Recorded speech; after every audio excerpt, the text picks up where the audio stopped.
I'm about to bring you up right now. Oh, There you Lord. go. And there you go. Hello. What's up? What's up, Tia Marie? Hello, how are you? I'm All gonna right, come how on you doing? camera once I'm done driving. I'm All right, good. that's fine. What's I going on, Chanel? I'm not able to undo my camera here. You unable to do your camera? Yeah, I The might lie detector determined that was a lie. have. I'm trying to click the button. Hello. Maybe I gotta come back in. It's not allowing me. Uh My oh. bad. Never mind, never mind. There Hello. you go. There I go. There I There you go. What's up, everybody? Everybody who's watching, make sure if you're on the YouTube side, hit that like button. Make sure if you're not a subscriber, go ahead and subscribe. Whatever other platform you see me am. on, also make sure you hit that like button. And as always, welcome to the show.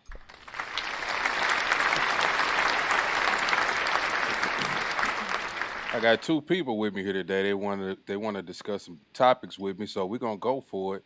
The first one we got is this Nelly video that came across my timeline. Well, it was sent to me by Miss Chanel, not Chanel, Miss Chanel. And we're gonna watch it really for the first time. We just kind of glanced at it, so we are gonna check it out. We're gonna react to it and give our take on it. Let's go.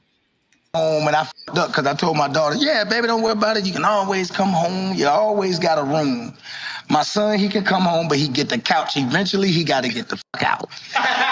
He got to. He a man. He got to. You got to go. You can always come home, and sometimes it may not shit when shit don't work out. I ain't knocking that because you got to get back up on your feet. You know what I'm saying? But just know, nigga, this is temporary. But You know. What you think about that? What you think about that, Chanel? Oh, you muted. You muted. Actually, I was trying to share. That's the end of that's the whole video. That's it. That's it. It was 25. Now I'm gonna see if I can find a longer clip, but I didn't I'll realize it see. was that short. I really didn't realize it was that short. I definitely agree with it. First of all, it's very clear. And I sent that to you because I saw a lot of reactions that black men were saying, um, I sent you the exact link if I'm not mistaken. Black men were saying Yeah. that the black community don't like its men because he said that. And I thought that was a very interesting take. Like, so black men feel like that was an inaccurate or a wrong statement. And I want to know what do you feel like? I feel like that was accurate, but what do you feel? I feel like it was accurate. I understand what he's saying. He's trying to make sure the men be men, which is I really don't have a problem with it. You know what I mean? You don't want to be a type of dude that always try to fall back on your parents, try to wait on somebody to come help you and do different things like that, or always kind of prop you up in the times of need. As a man, you should try to find your own way. But I mean, at some points, it's like we live in a different day and age where times are a little bit harder. I kind of feel as if like my kids, if they may need to stay beyond 18 because most black people they used to always be like, well, you turn 18, you got to get out. You can't be in my house type stuff. So I just don't think it's not that simple no more. I think, you know, some kids may need an extra year or two or maybe three or and also I would rather even if my kid was staying at home, but if they had a good head on their shoulders and if they was working, I would rather for them to stay and save up some money, where they can at least have some in the bank before they just jump out there. And I really don't have a problem with that. I'm not for just booting my daughter or my son or whoever it is out at 18. But if I can get them to at least, get a head start on things, I'm down for that. I'm cool with that. I don't have a problem with it. I would love to hear what Tia Marie has to All say. right, can you guys hear me? Yeah, we can Yes. hear you. I lost you, so I can't hear you. You can't hear I us? will just say that I think you started to touch on it. It okay. It needs to be staying home beyond your development years needs to have a plan. It can't be just you're at home. Um, their support towards your goal. And we already know up front what your exit looks like. And that's for young men and young women. It is a disservice to continue to try to develop them into their adulthood, because it's not a normal environment. Now you have two women in the house or two men in the house, with very different responsibilities. So I think as they get older, they need to have a plan, but that's not something that starts at 18. Um, it's something that needs to start from birth, really, that you're developing them in a way that prepares them to make the transition when it's time to make the transition, whatever that time may be. But it's a disservice to just say, well, you stay here. And I think he did cover it. He said, definitely you fall on hard times. You need to get back on your feet. Always home is home. Um, he also seems to recognize that we are in a patriarchy. So he knows it's different when his son gets back on his feet as opposed to when his daughter gets on her feet. That's a completely different environment. So to me, I think it was accurate, and I think he covered most of the bases with the little clip that we heard. So can you hear me, Tiara Marie? It's Tia Marie. Tia Marie. I say Tiara. Tia I Marie. know. I don't think she can hear me. Tia Marie, can you hear us? I don't think she I don't can think hear she can us. hear us. Let me see something. It's probably her connection because I know she's driving. Yeah, So she probably got a bad connection. I yeah, wanted to ask her a question, but I'm gonna let her know I mean, that. I heard what she's saying. I just kind of, like I get it, but I just think this day and age with the way how people make money, some people are, they know what they want to do when they graduate high school. Some people don't know what they want to do when they graduate high school. Uh, but what I'm saying is, if my child still has a good head on their shoulders, or if they, they're willing to work and not just sit at home, I personally don't have a problem with my child working, saving up money if they're actually staying and saving up money, so they can have a head start, go possibly move into a house or something, anything, but just have something in the bank, have a cushion behind them. I don't have a problem with that. I'm really not for just saying, oh, it's 18, you got to get out of here. And sure, and I agree with it. You got to have a plan even before you turn 18. You should have at least said, hey, I probably won't be going to college. That's not, that's not my route, or I'm just a typical working type individual. So once I graduate, I'm just gonna go ahead and find me a job, try to start some type of career, build from there. And like I said, I just don't have a problem with either way. As long as you got something in place and something that you want to do and a place that you want to be in life, then I don't have an issue with you staying and building from there. Now, what I think what he was referring to is if they fall on hard times and they have to come back. Now, as a man, now I do say, well, hey, if you're gonna have to come back here, you're gonna have to do X, Y, and Z. You're gonna have to learn some type of a skill. You're gonna have to help around the house. It's gonna be something. It's not gonna be as if you was my daughter and just maybe working, or like you say, you can have a bedroom. I'm cool with that as well. But even my daughter, she gonna have to have some type of plan in place because life is not gonna be easy just because she's a woman. We living in a feminist era where things are supposedly equal. So she's gonna have to learn how to do things on her own as well. She can't depend on me or anybody to fall back on. She's gonna have to at least have some type of skill or something just in case I'm not her, or a husband, if she has a husband and he dies, or a boyfriend and he leaves her, anything. Tia Marie's back. Oh, I know. Can It's you hear probably us, Tia Marie? What's up, Dark Kent? hey, Now Dark. I can. Before I couldn't hear you. I wasn't sure if you Oh, heard me. you can I hear me now? No, apologize. we heard you, yes, but you couldn't hear Yeah, us. Okay, thank cool, you. cool. You said you had a question for her, Rod? I forgot what was I said it. Nah, I forgot because I I started don't talking. Um, know. I was gonna say I think it was so I mean, I think we was just saying, like, I understand what you're saying, how they have to have a plan in place. But if your child is the type that's working, or they have something in mind that they want to do, are you willing to let them stay for a little while and maybe build a cushion before they just leave the nest? Absolutely. And I did it twice before my daughters got their home. We didn't want them to rent. And so they both stayed home. They worked, they went to school, they saved money. That's why I said I didn't have a date and a time on it. I just said developmentally, every effort of a parent from birth on is to move them into their independence.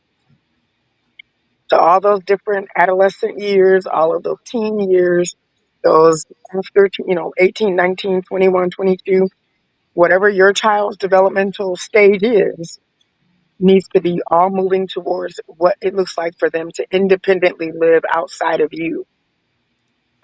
And the way in which you raise them has to be in that mindset. However, that's not usually when we are seeing kiddos that stay past 18, 19, 30, 35, 40. We're way past where we should be in terms of having a plan. And the plan could be work, save your money, could be go to school, could be join the army, could be whatever it is. But I need to know what you're in pursuit of for your own. Because as a parent, our job is to let them grow up and grow out. I agree 100%. Of course, I have my own experience with my son as well. I think I coddled a little bit too much, and I've always said this in a lot of ways. Um, I, I wish I would took on the role like my dad did with my brothers. You know, like yeah, they were gone by the time they graduated high school. You got to fetch on your own. And I don't see men say, "Oh, I wish my parents would have let me stay home on the couch longer." No, they actually end up being grateful for that because it made them get out there and learn and be independent in a way that we can never teach them. Like I could, you can't teach that. They have to experience that. And for me, I think I did my son a complete disservice. Hey, Dark Plant. And so, yeah, I agree with that 100%. I just put up a statistic. It says a significant portion of young adults in the U.S. live with their parents, with variations depending on age groups. Ages 18 to 24, over half of this age group resides with their parents. The share peaked at 59.2% in 2020 and slightly declined to 57.1 in 2023. That's a lot of young people that's still living at Still at home. home. Yes, And I 59.2 in don't believe that 2020. statistic has to do with the economy either. I think that statistic has more to do with the generation of parents who are not necessarily understanding their role of parenting, that your goal is to teach your child independence. Um, there are a whole bunch of people, including their parents, that are out here affording whatever life you can afford for yourself. But many of those children are used to the life that their mother or father has afforded for them, and they're not willing to give that up. That's what I was going to ask you too. Do you think that it's because a lot of these parents, let's say for whatever reason, they live in a certain type of lifestyle and they really either not teaching their kids how to fend for themselves, or they just think it's going to be easy because their parents have it. And they think that maybe their parents just going to either pass it down to them or maybe hook them up with something, so they really don't have no incentive to go get an education or go get a job or whatever the case may be. They don't, because living at home is like your best life. And living at home should not, living with another person where you're not taking care of yourself shouldn't be your best life. Again, the gentleman mentioned, you fall on hard times, absolutely. You are in dire straits, absolutely. But you didn't build this. Your parents did. And one of the things I will say my dad did for us when we were growing up, and I did not expect it. I thought it was harsh at the time. But I am one of those people who was really grateful that he did. My dad We take our family to a family trip every year, a couple of them sometimes. And when I was 18 and went away to school, I knew my family was going on the family trip. So I hopped on a train and came home because I thought just like every other year, I was going on a trip with my family. But at this point, I'm 18 and away at school. And my dad said, "What'd you come home for?" And I said, "Because I'm going with you guys to Arizona on this great resort trip." He says, "No, no, no, that's for me and my family. Because I worked for this, and these kids are the ones still at home. You're 18. Now you have to figure out what kind of trip you want to go on." Hmm. And at the time, I thought my dad was cruel. But what he was teaching me was that I brought you as far as I can bring you. You are now developing what your lifestyle will look like. You've been living off of my lifestyle, everything that he had built. And again, not saying I can't come home in dire straits or anything like that, but my whole role for being out in the world was to build a life that I would recognize is the type of life I want. And in pursuit of that life is whatever I'm willing to do to come to the realization, just like he had to do for his life.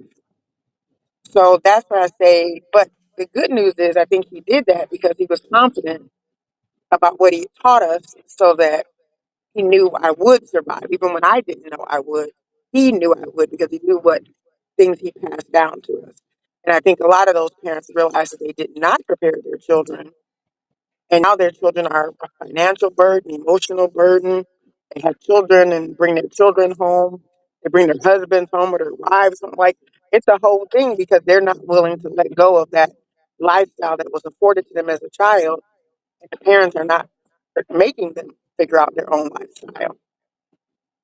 Right. I definitely agree with you. I feel like if your parents instill something in you or they try to mold you to be something that can be greater later, then that's a good thing. But I do want to play devil's advocate here. I want to ask you if in this day and age when you have jobs being automated, some jobs are just going away, and you actually have some, your kid could be a good kid, smart kid, but they're not the type to go to school. You know what I mean? Maybe that's the type to work. And if these jobs are going away, how do you feel about that? Do you still look at them as if they're not adequate? They don't have the proper skills to be on their own. How do you feel about that? I'll go. So again, you go in pursuit of whatever lifestyle you want. Child A, child B, boy, girl, whatever. I am not responsible for ensuring that they maintain some kind of lifestyle that I have built while they were my child. So they don't have to do anything that they don't want to do as an adult. Their life will be the product of whatever they pursue or don't pursue. I'm not I don't personally feel responsible that if they decide not to go to school, 'cause, we didn't have a household where I told my daughters you must go to college or you must go do this. What they were shown were multiple options to get multiple different levels of income, entrepreneurship. They were taught and exposed to things that would help them decide what is the lifestyle you want to build for yourself. And they took on to the idea that home ownership would give them an asset. And they started to understand the fundamentals that both my daughters are in the early 20s and own homes outright that they pay for. I did not add one dime to either of their homes. So I will say you can do whatever you want. I have no expectation of how your lifestyle should be because that's not my responsibility. And so to me, they, come to me for counsel. They come to me for advice because there's a lot they don't know. And I'm going to try to lay it out or put out as much resource or connect them to the right avenues. But at the end of the day, it is ultimately their choice. And if they, choose to say, I don't want to go to school, that's fine. But whatever you chose, how is that getting you to the lifestyle that you want? Okay. Okay.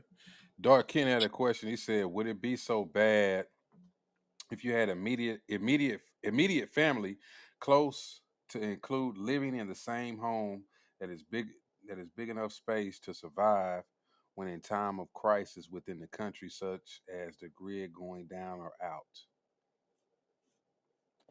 You want to answer that, Yes, Chanel? that is fine. Yeah, that's Oh, fine. okay, go ahead. Go But ahead. that's Yeah. also, well, I'm saying that's also fine because that's all the adults, right? Because I'm guessing you're saying like your adult children, maybe your adult cousins, adult auntie, whoever, all the adults who are independently sufficient coming together to make a decision to do something economically smart, yes. But if any of those adults are not able to contribute, and my dad does say, That's what I was it's gonna not say. it's not equal giving, it's equal sacrifice. So what that looks like for everybody might be different. But that's the way a communal situation should come about. Because if not, it can shift into a disadvantaged situation very quickly or a taking advantage situation very quickly. So as long as it's talked about, mapped out, who's on first, who's on second, I think it could be very, very beneficial. But, if it's not that, I don't recommend it. I was gonna agree with you on that point because if it was a situation like crisis and we trying to survive, yeah, everybody got to pull their own weight. And like you say, if somebody ain't pulling their own weight, no matter what it is. If you was good at hunting, or if you was good at fishing, or if you was good at making baskets, or if you was good at cooking, if you wasn't pulling your weight some kind of way, it is going to be an issue when it comes to that type of crisis. But because it's going to seem like everybody's pitching in, you're not pitching in, but yeah, you eating, you reaping all the benefits of what everybody else is doing. So I definitely agree with you on that. Chanel, you got something? Yeah, I do actually. I was going to say when Kent had proposed the question, I had too. I went to school with the I want to say Indians. They were more like a brown complexion Indians, and they were Muslims. And like the last name was Khan.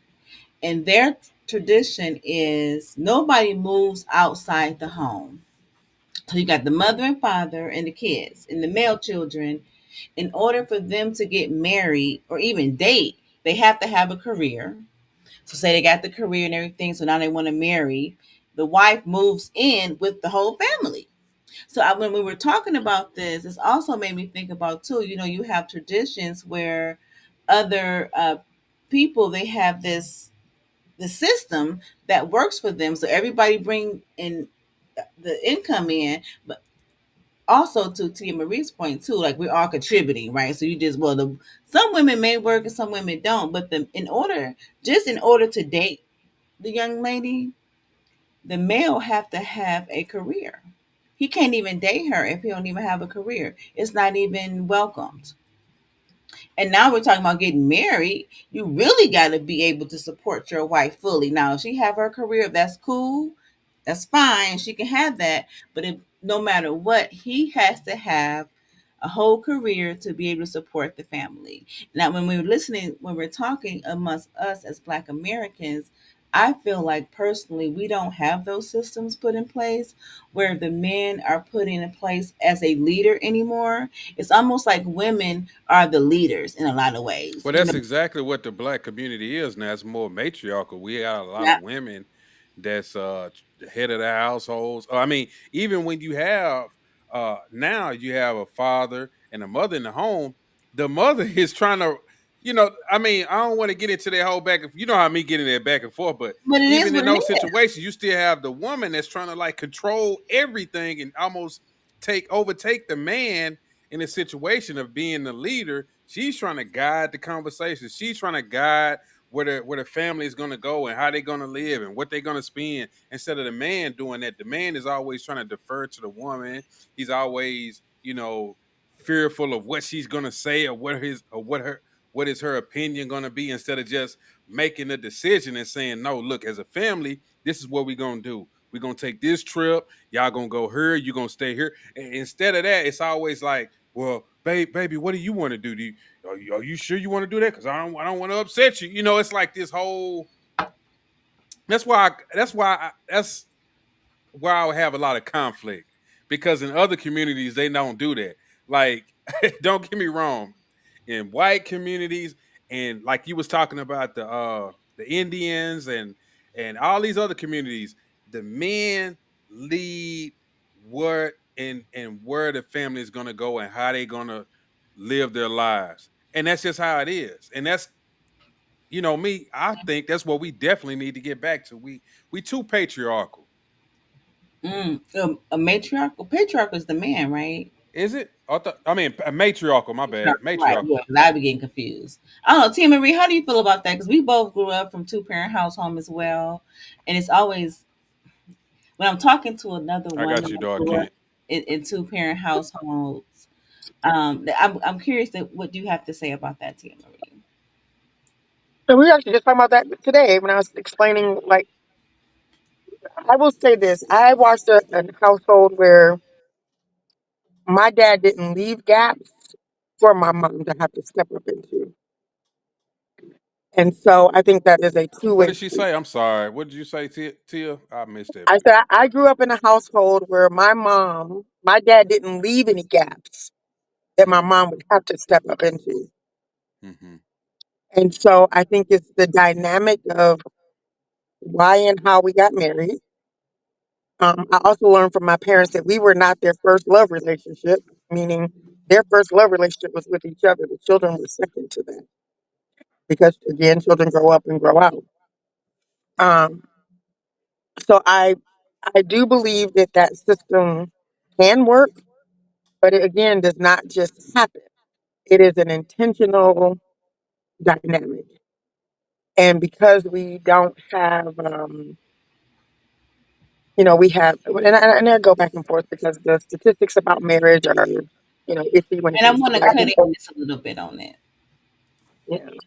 Do you think women allow men not to have gaps? Because I know exactly what you mean. But do you think today women allow men not to even have that gap? Because I know it's not easy for I'm speaking for myself to find that man that's like your dad or my dad was, right? Where you ain't even got to worry, it's done, right? So let's say we get that guy, but the women who got that guy, they may is it true in your opinion? Do they allow that man to be that man? I think that's the best way I'm trying to say that. Like Well, I don't know. But I think it goes back to the dynamic. For example, my kids never worried that the lights were going to be on. Why is that? Why did my kids not go to school and go, oh my gosh, my mom, I don't know when I get home, is my mom going to have the lights on? Why did my Mm-hmm. kids not worry about that every day? They didn't go to the refrigerator going, oh God, another day with an empty refrigerator. Mm-hmm. They didn't go, oh my gosh, how are we going to get to school? Why?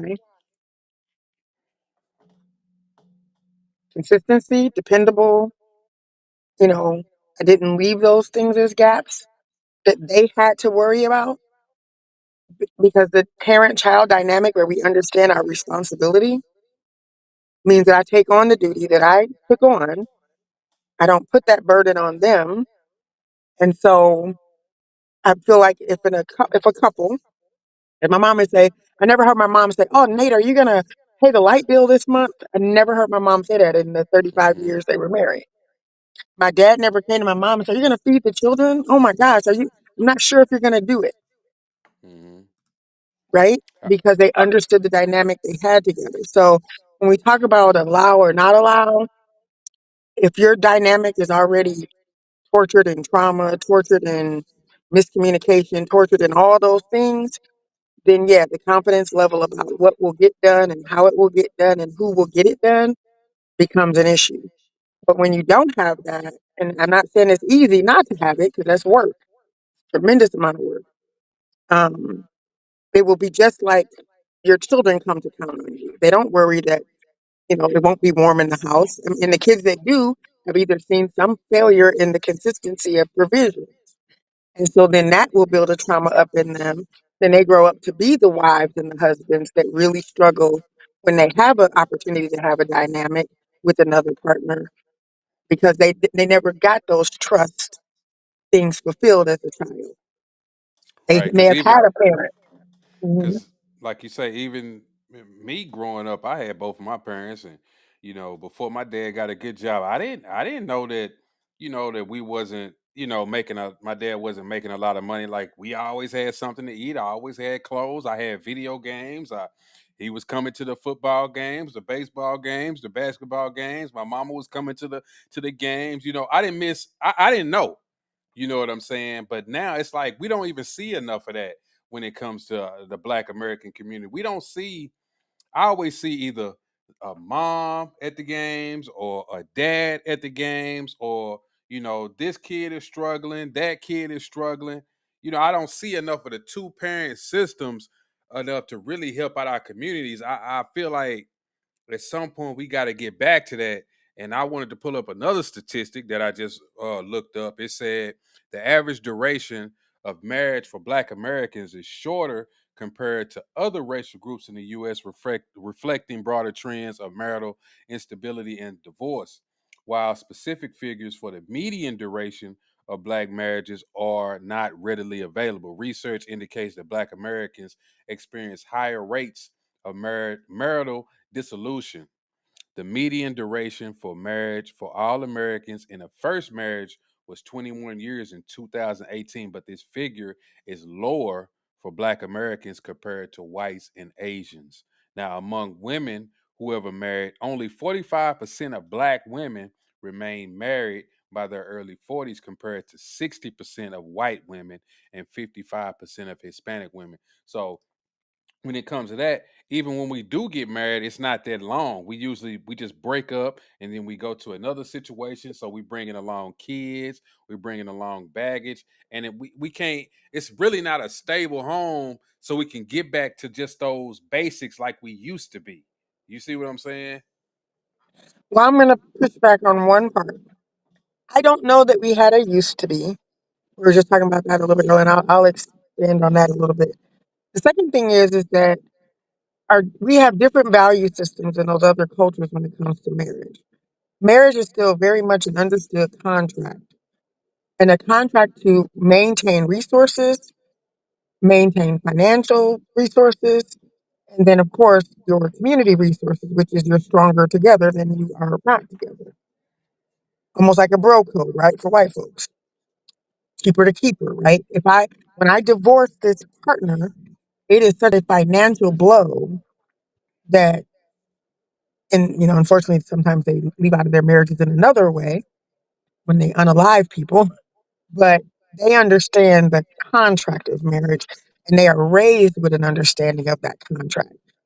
We are not necessarily raised. I thought about how my parents never set us down and said marriage is important and marriage is, what you should do, and marriage is how we hold on to our resources.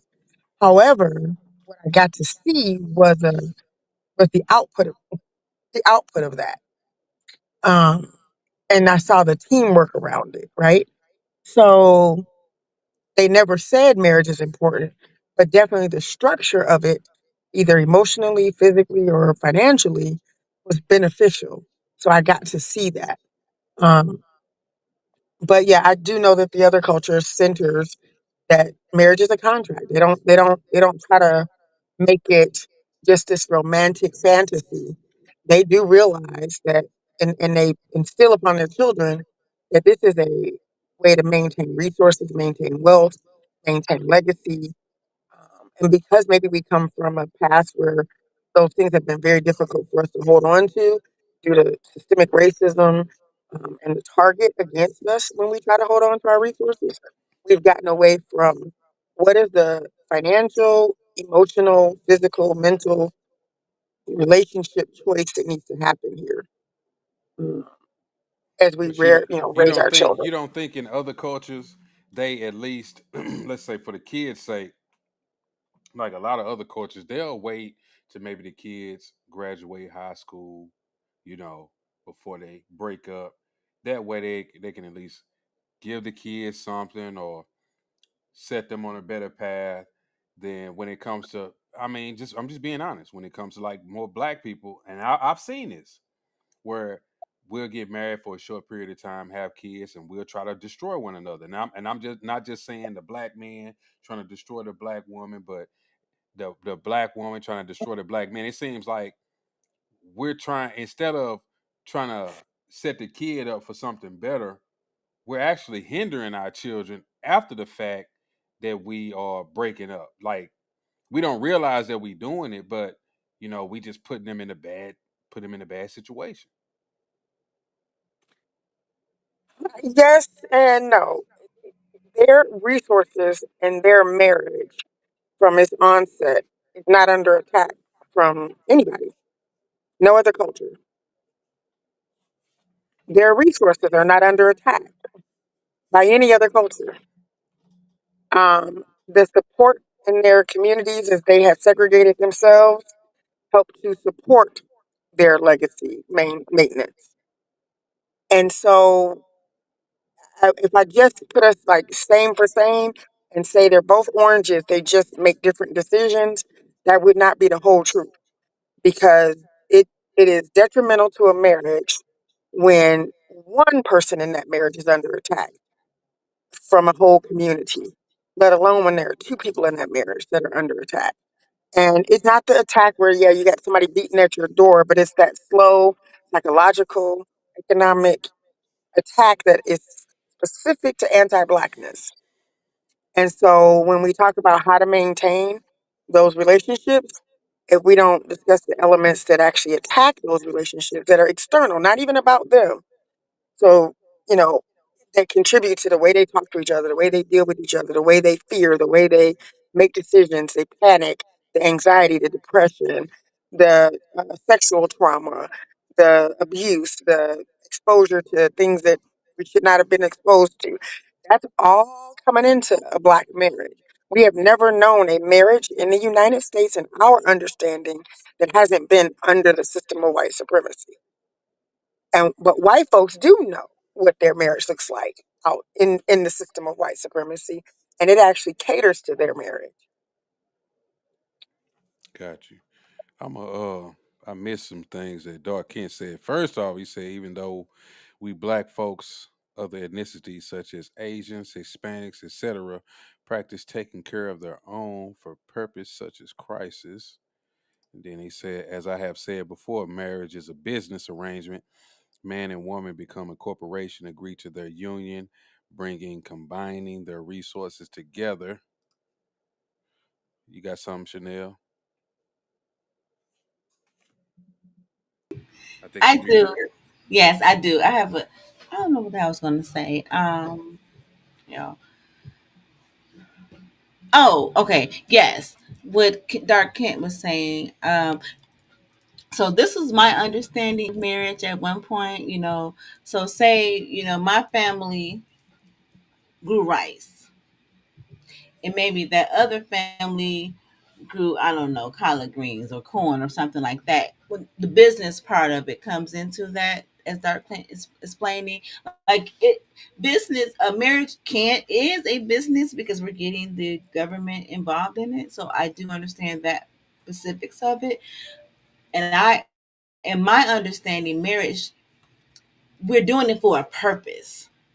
We're not just getting married because we love each other. Because that's great. I mean, yes, of course, I want to love you and be attracted to you. But from my understanding, we're doing it for a reason. And so we bring our resources together.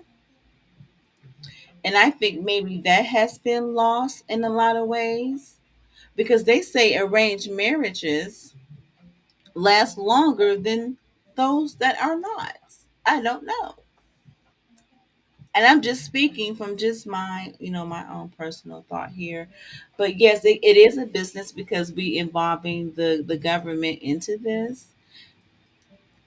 And yes, it is right. And so, and you don't want to leave the children without or the wife without, because remember back in the day, men would just leave their wives, white men. Because I think a lot of times people think white people have this autonomy over everything is pure, they do everything right. That is not even to be the case. So you have to put laws in place to make sure that their women and children are being cared for, because white men will marry these women, have a family, but they will leave the white woman for a new younger one and create a whole new family. So marriage is a business. It's not personal in a lot of ways. Black people, I think we are a personal group of people. We are soulful, and we do have meaning, and we want to have love and caring, but and I think it's kind of more difficult for us to grasp this concept because we have that soulful thing going on, but it is a business thing too. So it's a conundrum for me personally, just for me personally, because I see it every day on how we don't know how to the balance. We don't know how to do the two. I want a man to be a man, a woman should be a woman, the kids should be kids.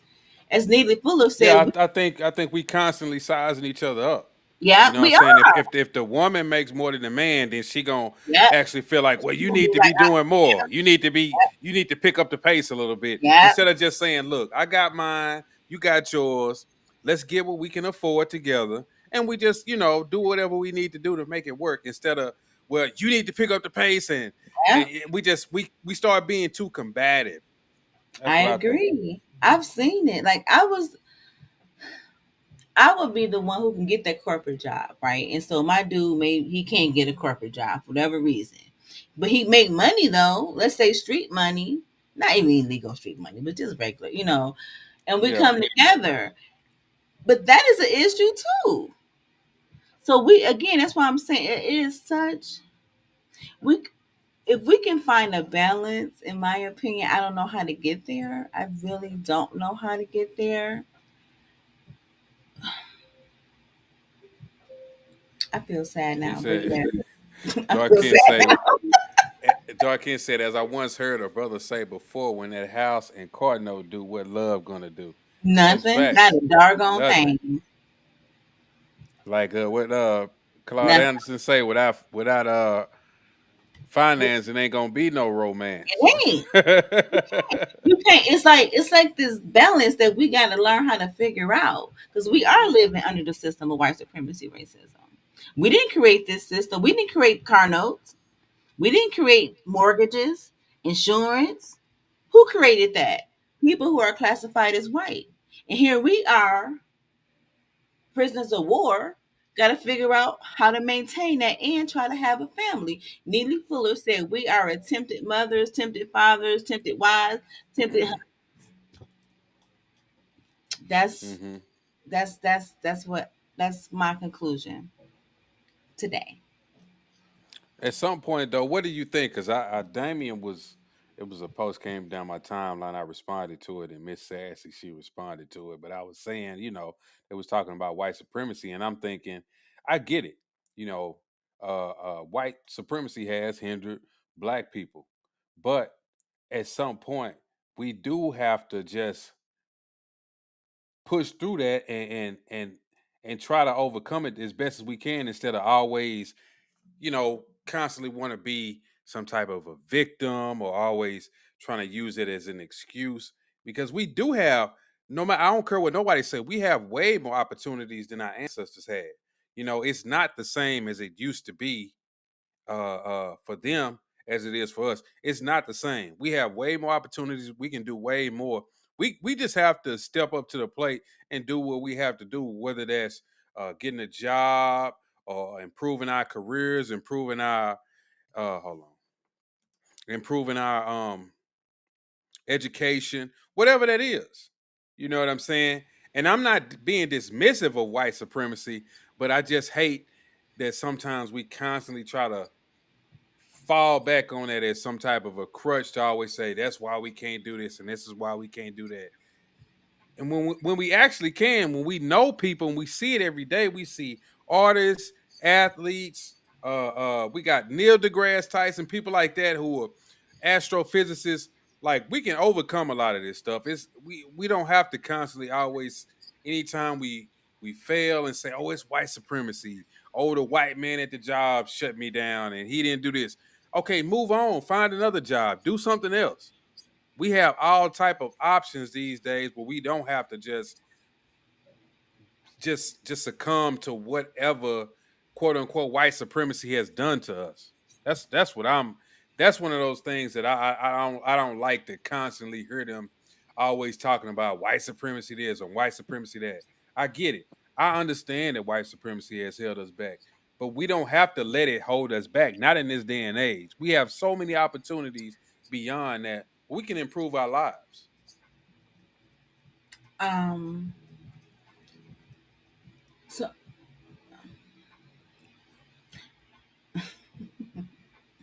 Take your time.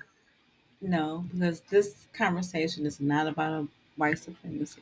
No, So I know it. I know it's not, but I just I don't want to go there, and I'm also let Tia Marie when she come back on. Let's not. Oh, she probably was texting me now. She's having issues. Talk about that. Yeah, her phone's all crazy. I figured that. Yeah, it's okay. yeah. She's texting me now. Let's not talk about that because that's a whole nother gamut, and we I deal with got white. you.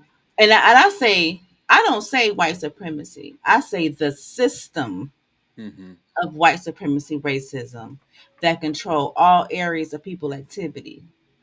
And there's 11 areas. So I don't even want to go there because we're not talking about that. Oh, I know she was about the victim. I know she was about. I know she was. She What just. she I was about say? to comment. She was like, I was about to comment about the victimhood, but I'm gonna tell her don't even do it because we're going to take this space to a whole nother spectrum. Very, very clear I know. here. I got two other topics Okay. that I wanted to get Yeah. into. I So do. I'm gonna tell her. Just But give me I a mean, second. if she can pop back up, I mean, if she want to respond to that, I would No, like for her to respond. No, I mean, that's gonna be a whole we. nother space. I'm not. I mean, once she responds to it, I'm not gonna respond. I'm gonna move on. You Yeah. know what So I'm I'm gonna saying? tell But her. Let's pick that up on another space okay. because we deal with this every day. So when people say what you're saying, we can dispute you 100%. Be very clear. So I'm just saying that. So that's why I'm gonna tell her. Don't even. We gonna just keep it on the topic because we got proof. Yeah. We Okay. got proof. See, when we had that type of discussion, you got Yeah, back up. we're gonna do it differently. I'm gonna have We to have to have back up Damien. too. I'm gonna have to have Damien on her I because would love to Damien, have me Damien and on here. Damien, we be on the same page when Lord, it comes to stuff like I'm gonna tell her this. Okay, go ahead. Go to your next topic, and then we can. I'm just gonna. that. Oh wait, Tia Marie, I'm about to text you. Do not She talk back. about There the she goes. She system of back. white supremacy. She Do So, back. not. oh boy. No. And actually, you know what? That must have been a sign to get off of me, Yeah, Lord. don't talk about it. I just Hold told her on, Because wait a minute. don't At least do I got it. some backup. I got some backup. Dark Kid say, I I agree was with you, like, Rod. Hold on, Don't wait a do it, minute. sis. I got some backup. Dark ooh, Kid say, I agree with you, Rod. I No, had that same no. mindset and had to really work on changing that mindset of white supremacy affecting me to survive in this society. And I know what he's talking about because Okay, once you really get out of that mindset, I'm telling you, certain Tia things will Marie. change for you. Don't Tia. I'm Tia just being Marie. honest. I'm just being honest. But you know Tia what? Marie. I'm gonna let Tia Marie respond, and then I'm not gonna Don't respond, respond to and the then we're system gonna of go to white the next topic. supremacy. I'm Don't just let do her it. respond. I'm not gonna say nothing, and I'm gonna just move on to the next I topic. Go told ahead, him Tia. I propose that we have a separate space on that, Tia Marie.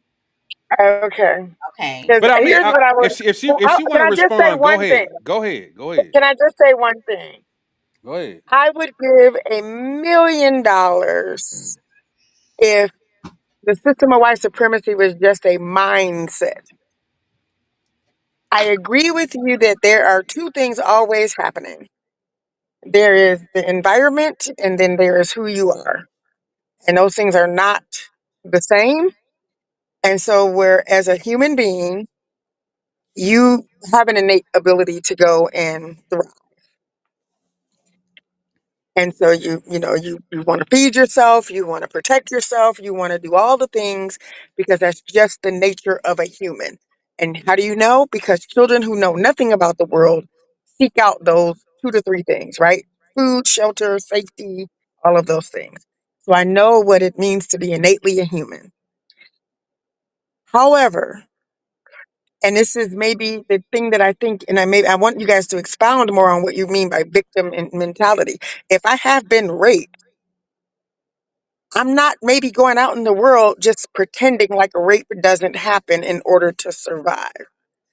And so when I hear people say that, like, yeah, white supremacy, you can't have that mindset, I think what you mean is like people who are using it as an excuse and don't do anything. And so, yeah, that's never okay because excuses are poor management. However, the idea that there's some way you can think your way out of the environment is almost asking people to function in insanity and pretend like they're not affected by Tia this Marie, insanity. Tia Marie, I love you.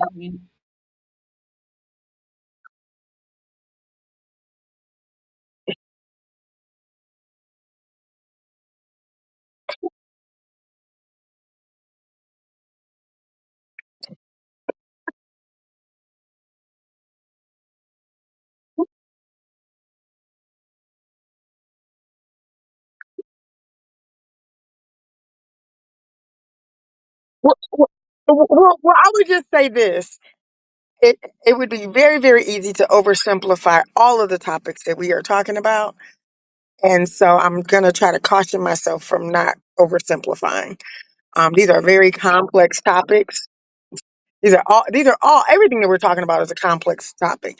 Like for example, I try not to have a lot of opinions about how other people raise their children because I don't know that I would have, gotten the whole neighborhood to collaborate on how I raised mine. And so, but I knew what I was responsible for, and I governed myself accordingly when it came to raising my children. Um, so I don't want to oversimplify any of these subjects. I think if we stay on the surface, that's fine. These are ideals, but I would just caution all of us from oversimplifying because it's.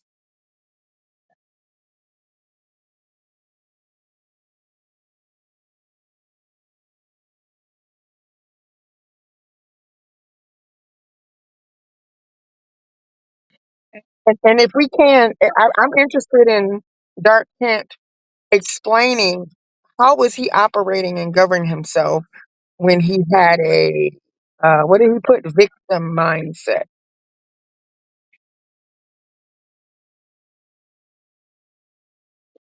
I mean, that's not an opinion. He can tell me about his experience.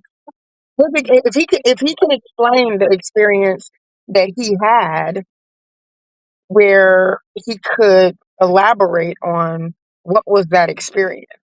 Um, and that's not something that's subjective. I'm just curious about what took.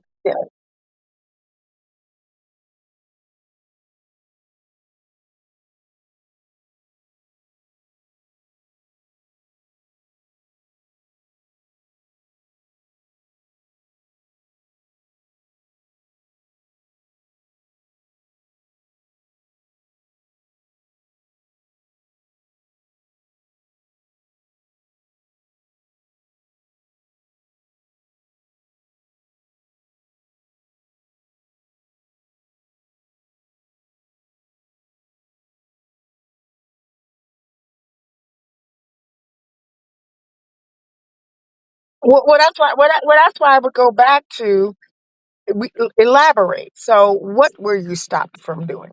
Was it buying a house in a red line? Was it red?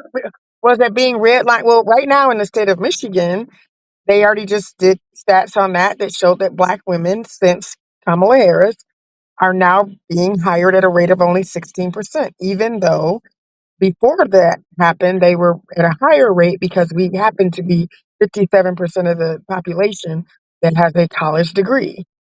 So again, I'm not saying one or the other. I'm saying if someone says, I was prevented from X, I'm going to go a step further than.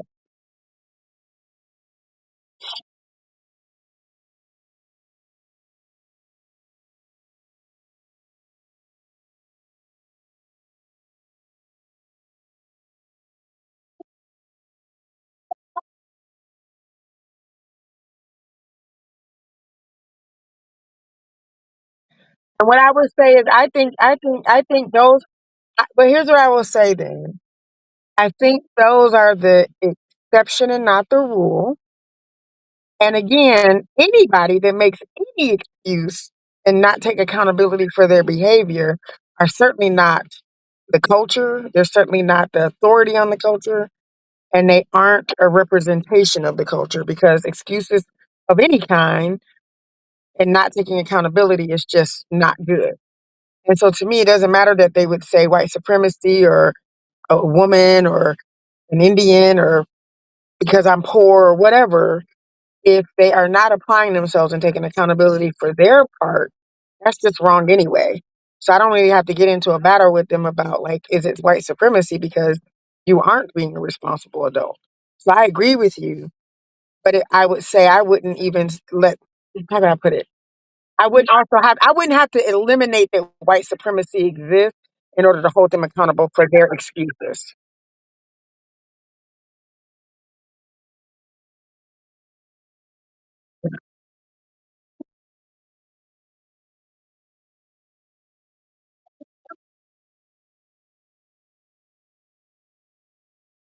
But,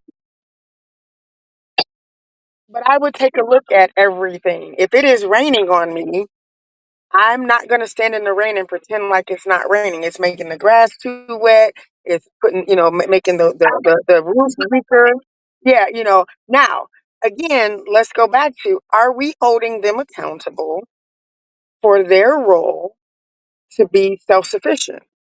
And I get that and like I said, I'm gonna take it away from white supremacy. Those types of people tend to make excuses about anything. And a person full of excuses and no accountability, that's what we should be addressing. I don't have to say, well, how do you know it's white supremacy? I'm more going to ask them questions about the steps that they took. I'm going to ask them questions about their experience. I'm going to ask them questions about what are all the different options they tried. Because I'm going to bring it back to them without having to say, and you had a bad parent. Because it's the same thing. You have older people who might say, I could have been something, but my father, and I'm dealing with that right now with one of my cases. My father was this. The father was on drugs and heroin and things in the 80s. That was their upbringing. They're in their 40s now, and their narrative is that had their father not been what he was, something would have been different in their life. And they are not wrong. It could have been. But I steer them back to, but today, father's gone. Today, you have these things at your disposal, and you're aware of that trauma from your father. How are you going to manage it today? And so I don't have to eliminate that the dad was bad. I don't have to eliminate or say that you cannot use that as an excuse because it is very real and there are things that are impacting the black community because of these systems. However, and I don't say but, just however, alongside that and parallel to white supremacy is what can you do with the resources at your disposal? What decisions can you make to navigate the system the best that you can? And if I'm going to be having a conversation with you, where can I come in to help you with that process?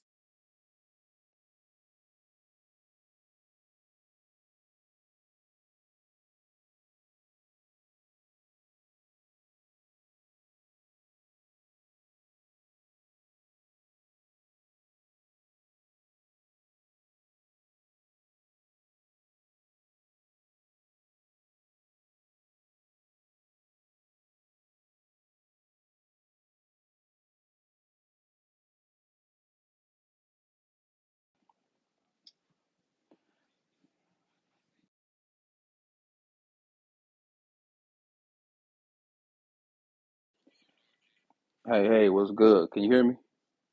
Oh, welcome to the chat, to the room. Yes, thank you for having me. Okay, so let me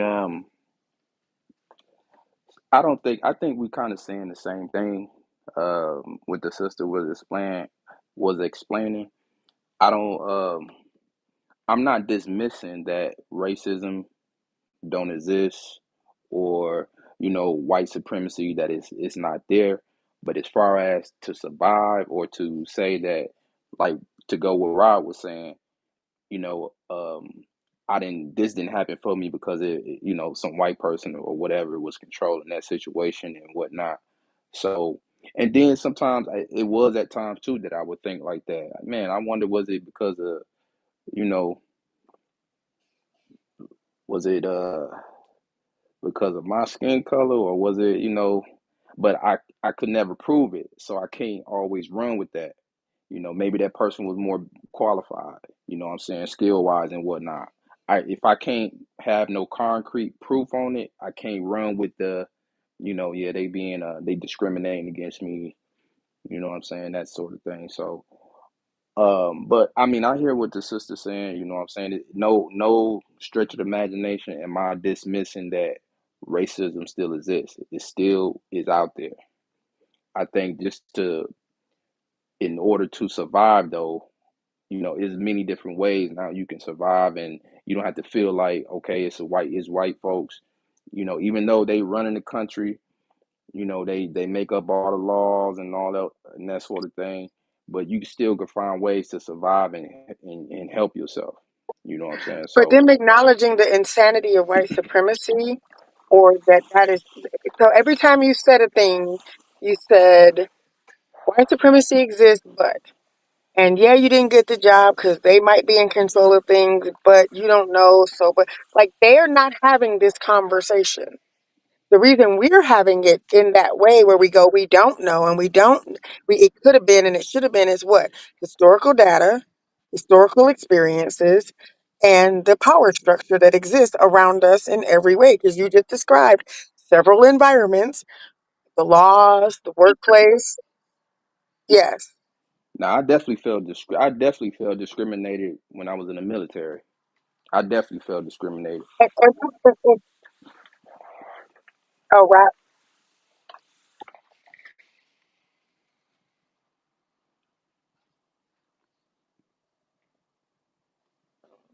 But, but, but basically what I'm saying is that white supremacy exists, and only, and most notably, Black people have this conversation where they are constantly having to either thought process it out or overcome some possibility of anti-Blackness. White folks are not sitting around going, maybe I didn't get the job because I'm white. And the reason why we can, again, is historical data, our experiences, the landscape as it stands, and it is very, very pervasive. Now, do you keep pushing through? Absolutely. But make sure that we are being clear. You are asking a person who has been severely traumatized, particularly with not being able to pinpoint all your life. You know something, you know the hairs on the back of your neck go up. You know you might have been followed. You know you might have experienced something directed to your Blackness as an anti Black interaction, and by just the nature of not being able to put your finger on it, how could you endure that year after year after year and not be trying to navigate through insanity? So if we come out on the other side of that and have to put that in a pocket somewhere just so we can survive, that is not the best of us. So I just want to acknowledge that, like, yeah, you are pushing through, but because you put a butt behind several of those things, it means you do understand that white supremacy could be a very pervasive element of those barriers because you have historical data.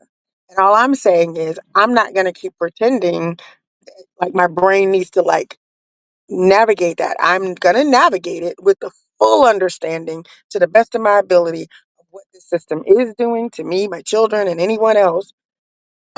And tried my best to persevere with my mind intact. But it is a struggle because I can't imagine every single day. And I'm not saying all of my experiences have been that way, but I have seen Black men treated a certain way. I've seen my Black boy students be treated a certain way. I've seen my Black female students be treated a certain way in environments, and I have to speak up because I can't imagine that. It starts very early. And along the way, people are telling them to tuck that away somewhere and do better. Tuck that away and get through and tuck that away. No one's offering a solution to it.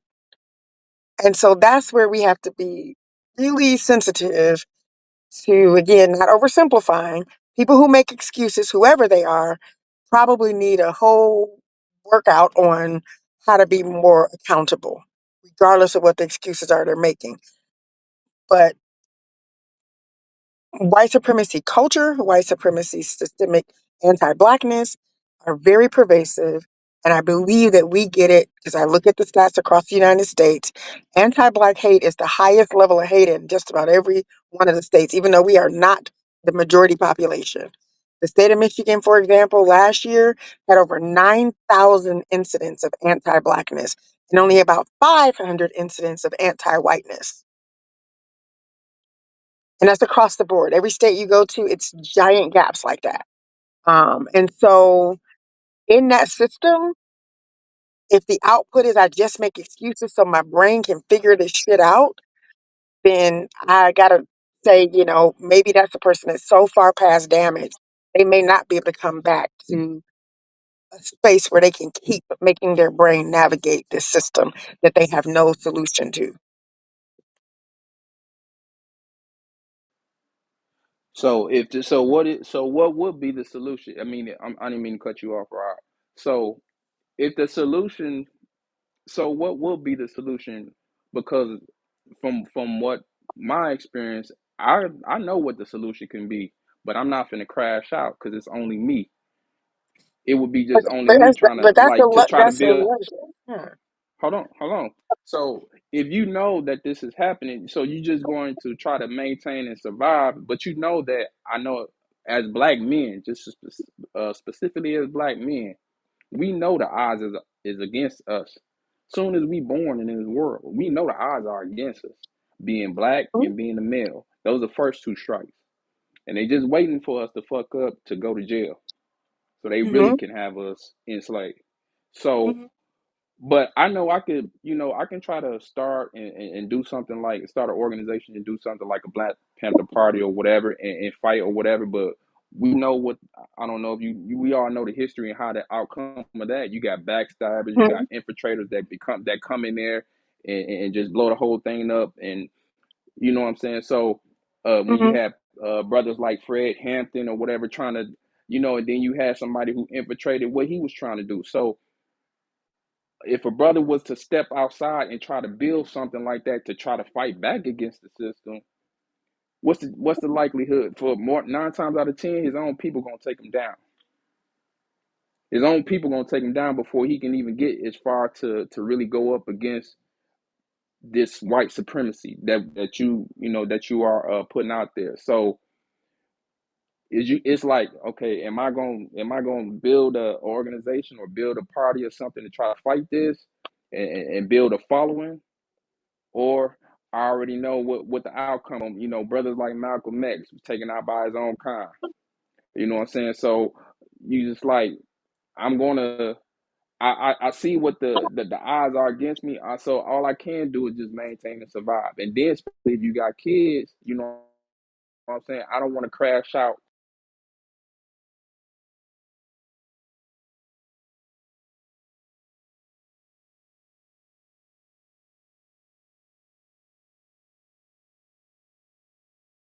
I think I got kicked out, but it came back on. Yeah, I do. It's because I was driving. I was not near good Wi-Fi. But the last thing I heard him say is he said, when you have kids, you don't want to crash out either. Um, Hello, can you hear me? yeah.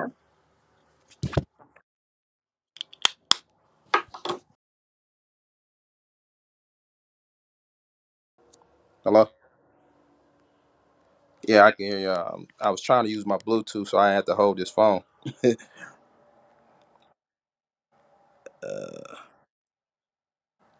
Yeah, just saying overall, I'm pretty sure there's a lot of black brothers that would like to step up and start a revolution, and it might be some that is. They probably have a little small following, and they trying to, you know what I'm saying, trying to, front line that like we not finna accept this system no more, and what I'm saying, fight against this white supremacy. But what's the likelihood you're going to be successful of that if it's not properly organized, and we don't the main thing is we don't have any trust amongst each other. That's the hardest part about us, what I'm saying, um forming a unity and things like that to try to fight against this white supremacy and this white power structure. So now it's just at a point where just trying to survive, maintain, and that's what it is. Because if we ain't ready to die for You know what I'm saying? I hear a lot of people, a lot of us be talking about reparations and things like that. If you ain't ready to die behind that, it ain't no sense to be talking about trying to protest and trying to request it through their laws and all that type of crap. If you ain't ready to do that stuff that they did on January 6th, like those white folks did, ain't no sense to talking about no reparations. If you ain't ready to do what they did on January 6th and be ready to die behind it, ain't no sense to be talking about no protesting, no reparations, going through the courts and all that. That's nonsense. Blood would have to spill if we really want reparations. Blood would have to be spilled, and I mean like all the way crashing out. And that's just real talk. But I mean, a lot of us, we not ready to do that because we don't have any trust amongst each other. You know what I'm saying? With the backstabbing and you know what I'm saying, we killing each other. You know what I'm saying? So it's like we don't have the numbers.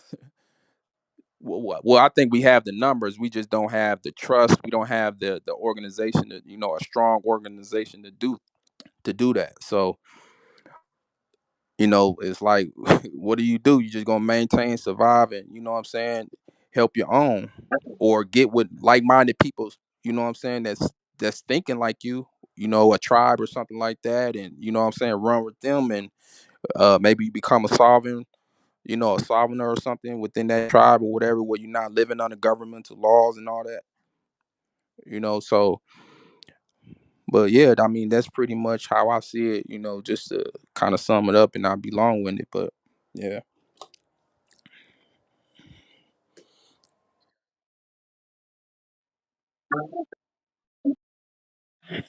I would just say that with some of the things that were just speaking of, made me think of slave revolts, right?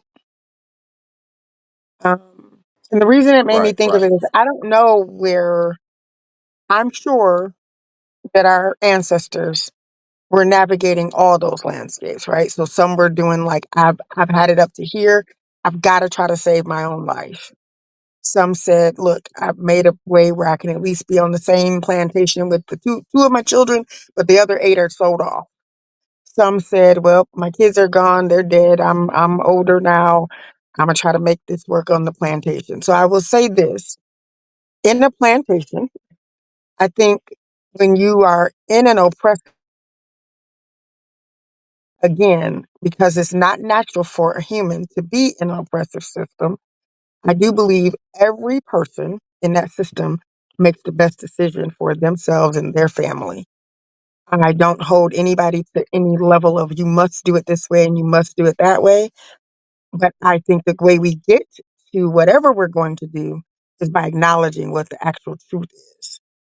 And so the more that we understand the truth, the more we discuss what the truth is, the more we acknowledge that this system exists, might help us to navigate it more, I believe, than and figure out where our role and our place is going to be in it, than to take really great leaps to try to, pretend and I don't even say pretend, but sort of minimize it. It is impacting different people at different levels. Uh, Particularly, I will say I've watched what it has actually done to Black men. Is that's been very different than what's happened to Black women. If anything, I would say they have probably carried the brunt of this anti-Blackness more than any other ethnic group. And so, what a Black man might do and what a Black woman might do in that same system might look very, very different. And not all of it's going to look like a slave revolt. Some of it might look like I've got another 60, maybe 50 years ahead of me. If I can survive it and live on this plantation, I'm going to try to do that because I'm weaker now, I'm older now, whatever people have decided to do. Uh, and I think we find commonality where we can and work that to the best of our ability to get a little bit further than our ancestors. But I'm not comfortable equating a person with excuses, whatever the excuses are, with sort of saying like, but then get over it and like get through it. Like, because white supremacy cannot be oversimplified to that level. Person that makes excuses shouldn't make excuses and maybe needs to go back and learn how to be self sufficient and govern themselves differently.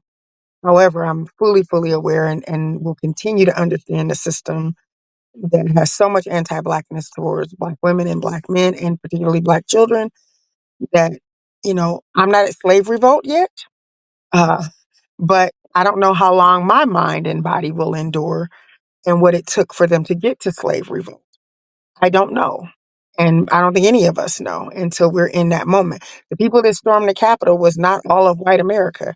There were a significant amount that had already started in, oddly enough, Michigan, who had decided they couldn't take it anymore. But the general nation did not agree with that type of response. However, I don't take away that their experience led them to have that response.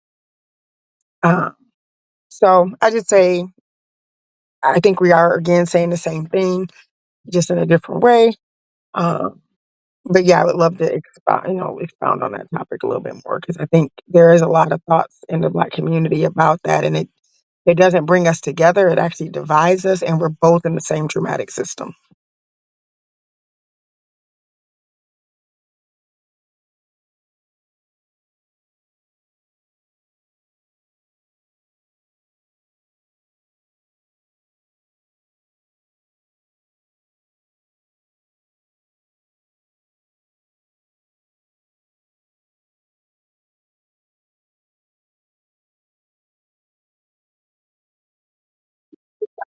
Can we talk about? Can we talk about?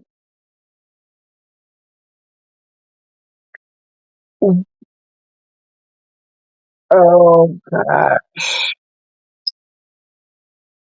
So I don't know where this is broadcast, but I'm probably got to be really unpopular, and it's okay.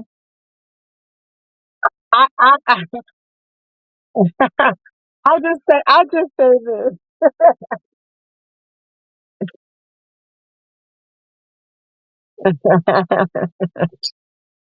I will just say this. I'm not for cosplay of any kind. So there you go. There you go. And if the consequence of your cosplay is that people don't want to play along, then that's the risk that you take.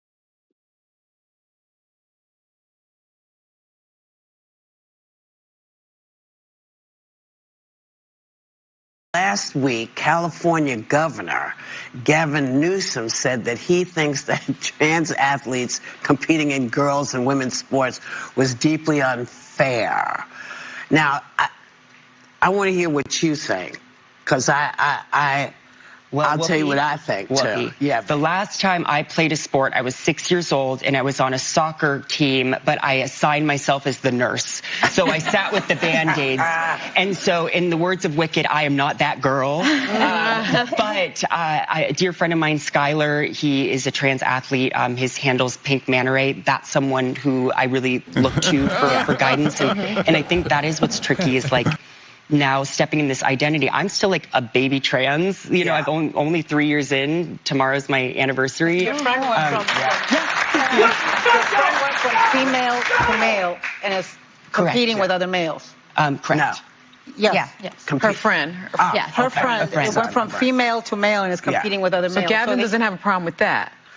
Well, I think part of the problem that the trans community is facing, and it's the same problem that women face, is if you don't know anything about our bodies, you don't know how it works. So when you come in and you say, oh, you know, these are men, you know, competing against women, you're assuming that the women are weak and just can't do anything except be here. Have you seen female athletes? They know what they're doing. So I'm not sure what's going on or why this is an issue. The same for me as when people say, oh, you know, I don't know how I feel about you. You do. God doesn't make mistakes. No. And the challenge is not to the trans people, it's to the people who are not trans. That's what God is looking to see, how you treat people. Yeah. That's what is happening. So I was just curious as to what I liked your answer. Thank you. I liked your answer.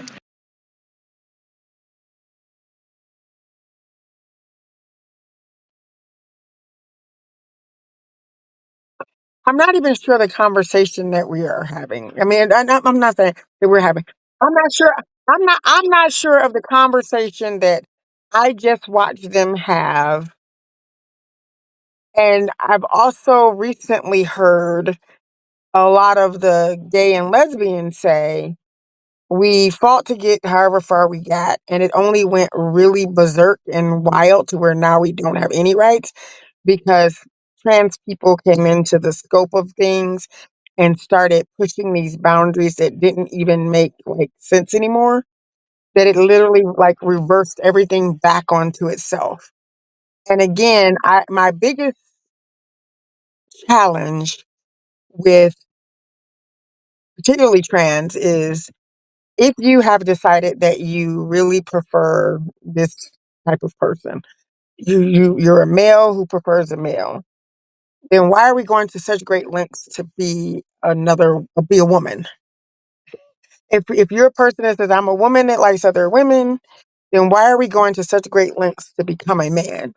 If gender is nothing, then why assign anything? Why be anything? Why be a man that turns into a woman? Why be a woman that turns into a man? And if it's not cosplay, and I'll be even more clear. Only a white man would have the caucasity to believe he could be a woman. I'll put it that way.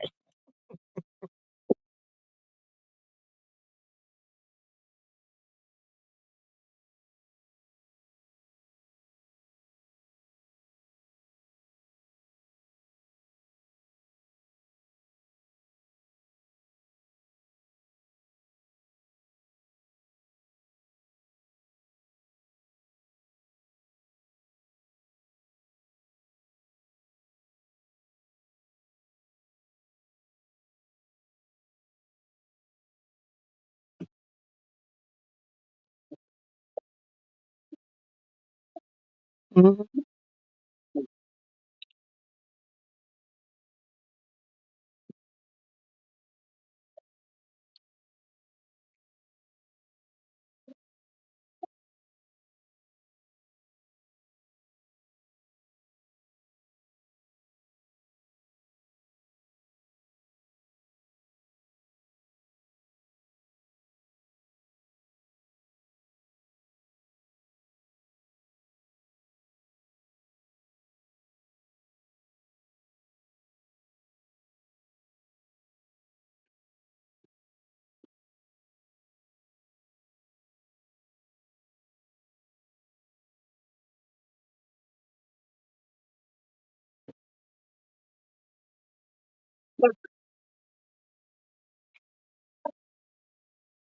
Mhm.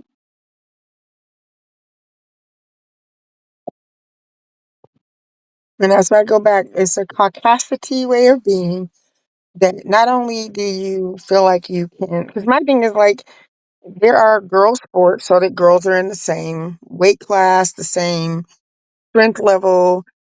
You are competing in a way that is as even as it can possibly be.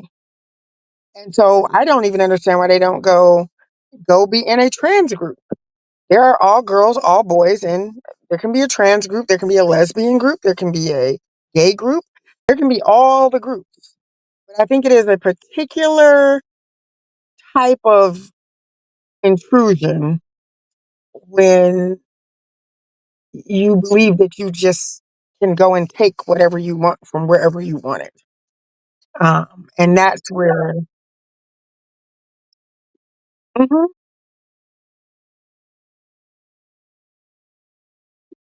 Exactly. No.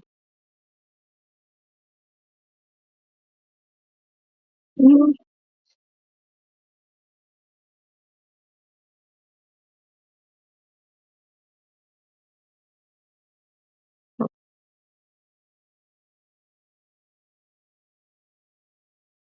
It is.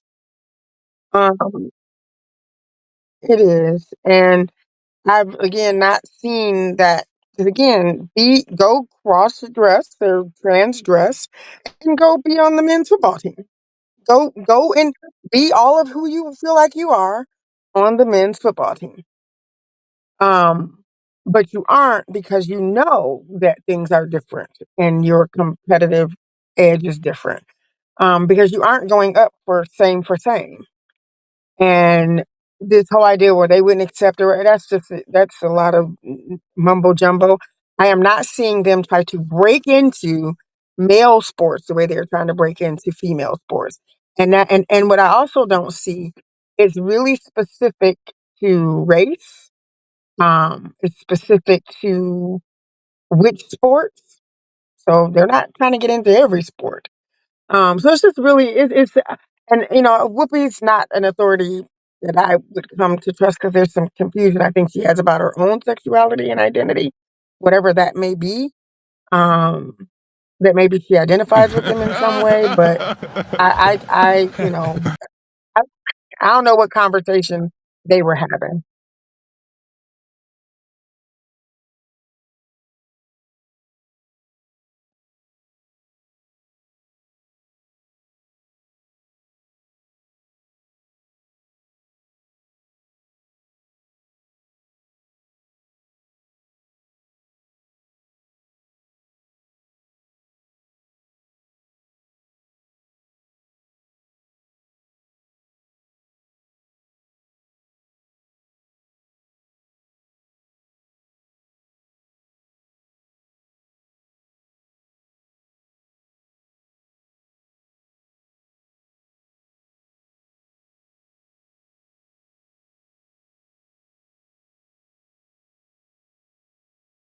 About who can bleed and who can't, men have become so obsessed with women that they want to turn into one. And I find it quite flattering that womanhood seems so great to you guys. Y'all know me, you may not like what I gotta say, but I'm gonna say it anyways. In recent conversation, there's been a lot of uproar between trans women and real women. In my opinion, I think the most misogynistic thing that a man can do is reject his biology as a man and go into women dominated spaces telling other women how he's a better woman than them because it's based off of his feelings of how he perceives a woman to be, while walking in society emulating what he believes a woman looks like by replicating other women.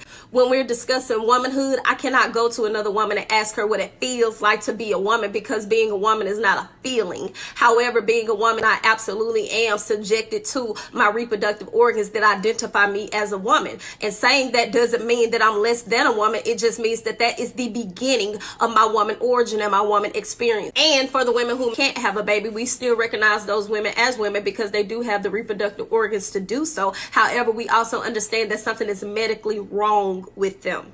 I will give credence to the fact that women are not the only people who have a period if we're identifying them that way, because non-binary people or trans men actually can also have a period, but at the basis of it, we call those biological women. However, when you're talking about trans women, we understand that that is something that biologically impossible you cannot do. The power struggle here that comes into play is when there is a very small minority of people imposing onto a larger group of people that are telling them what they would like to be called, how they would like to be treated, how they would like to be pronounced, and how they would like to be identified, but then you're imposing terminology onto them that they have yet to accept. So I must appease your feelings calling you by the pronouns that you identify with as, because you have chosen to make this decision about putting on a wig and putting on nails and putting on a dress. However, when I tell you I reject terms like birthing person or breastfeeder or real woman or biological woman or cisgendered woman, at this point then I should just understand and accept it because science says so. But science also says that the basis of your DNA, you are biologically a male. So why are we not listening to science all the way across the board? Seems a little hypocritical to me.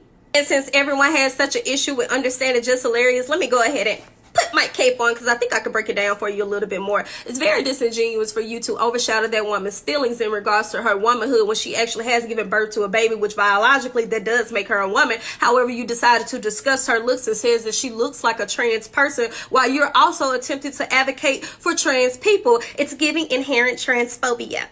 Also, to resurface the interview where she's relaying her experience of a man DMing her thinking that she was a trans woman to have sex with her probably offended her because she's an actual woman, and it should be more of a slight to trans people considering the fact that that person has a fetish and just wanted to sexualize you and use you as an inanimate object. As a black woman, we have to be extremely mindful of how we attach ourselves to other intersectional groups when it comes to their issues, because we're always the first to remind people nobody respects us and nobody protects us, but we're the first to jump into the line line of fire when other people need a defense. So here's a few things to remember when you're talking allyship. They're always present when it's time to give the tea or bash heterosexual men and amplify any bad experience that we've had in regards to our relationship issues. But anytime it's time to help these children and provide for them or be a better role model or even your protection, they are nowhere to be found. Not saying that there is an agenda, but I will say for a very small group of people who seem to not have any effect on anybody, when their issues come up in conversation, they're making a huge ruckus, and their representation comes at the basis of overshadowing other marginalized people.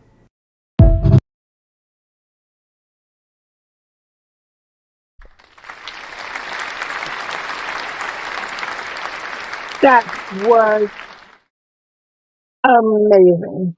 She hit every point. She hit every point.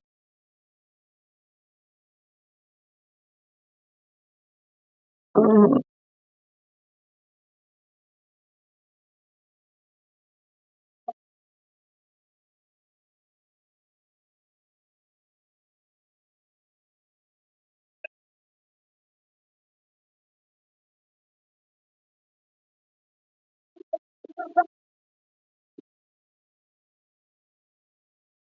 And that goes back to you can cosplay if you want to. I don't have anything to do with your costume and you emulating what you believe you want. Like people imitate Spider Man.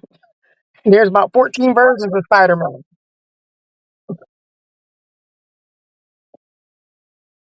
Hmm. Hmm.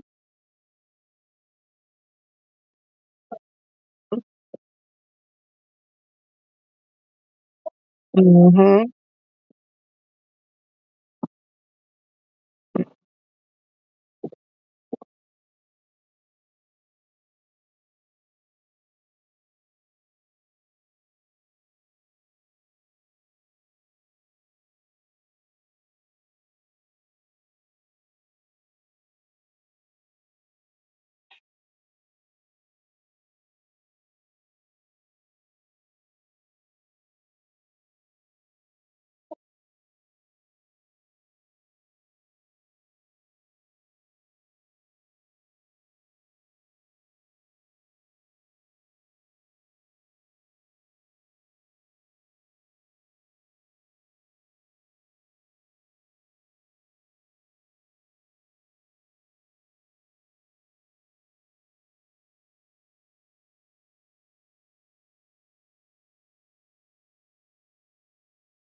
Hmm. And all I say is, you in your house, in your life, in your world, be whatever you want to be. But just like I can't come and shove my heterosexuality in your face, don't shove your whatever you have decided to be in ours. And I shouldn't have to change my vernacular. I shouldn't have to change the way I live or the way I understand the world to be in order for your situation to fit when you are confused about who and what you are. And I was just saying earlier, the simple fact that you had to change into something is already indicative of that you aren't it.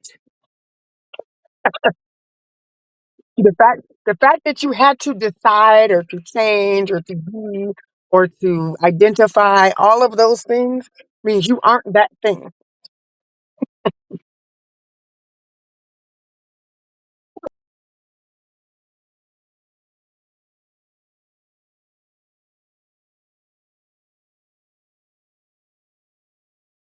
Mhm.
I've mistaken a woman for a man before. I've mistaken a woman for a man before. Yeah, man. I mean, she had a real strong face, jawline, and some women, that are small breasted or whatever. So, but it was just that face. It was just very strong, very masculine, and I thought it was a man. Right. So it was a woman. Yeah, it was a real woman. Um, it happens.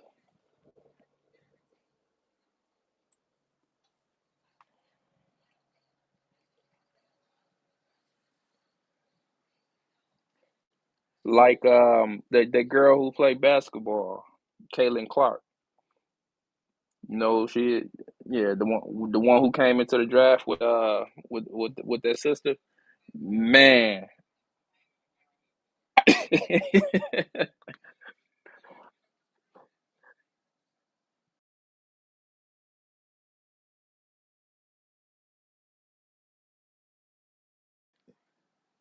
man, even when they try to make her face up a little bit, I'm like, man, still like a trans man or something.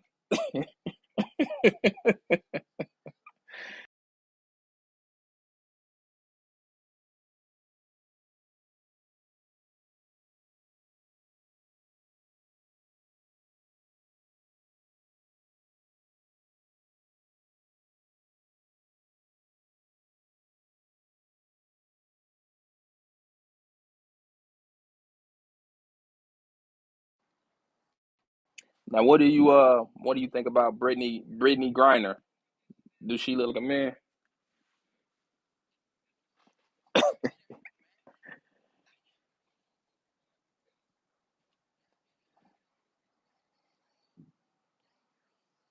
She very soft face.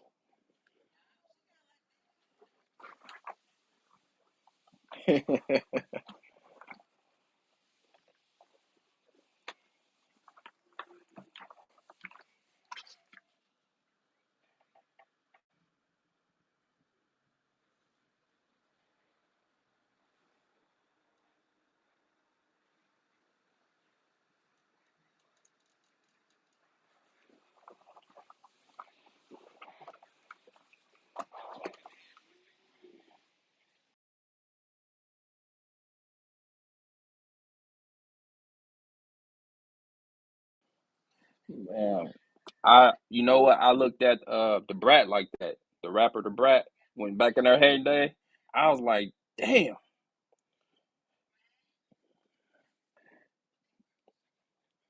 Right, right. Yeah, I think it was a old album cover of hers. I, I was like, damn.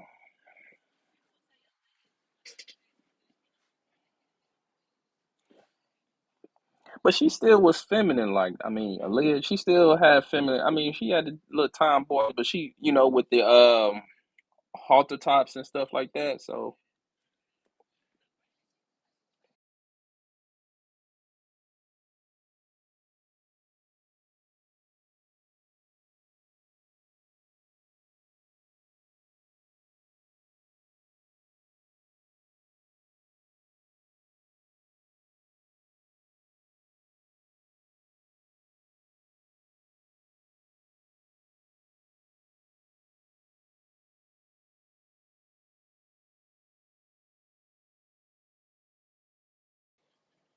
oh yeah, most definitely. Yeah, it did. Absolutely. Mm.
Man, I blame this on what's that white dude named Bruce Jenner. I blame it. He started this crap. He was an athlete. Yeah, this was about a good almost 10 years ago, if I'm not mistaken.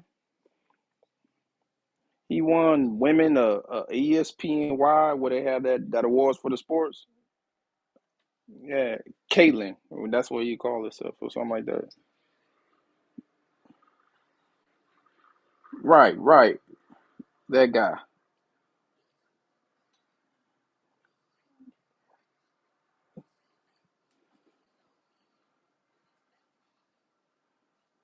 to the Kardashians, wasn't he? Two younger ones. Okay.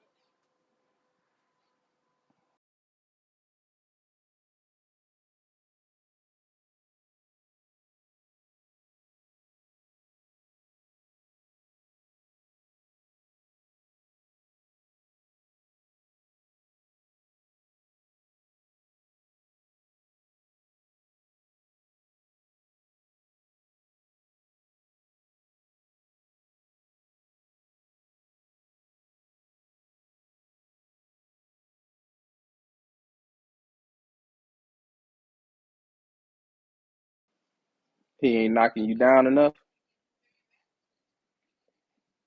Like, why he's not being intimate enough with you?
I don't know. I know for me, coming up, I didn't want to.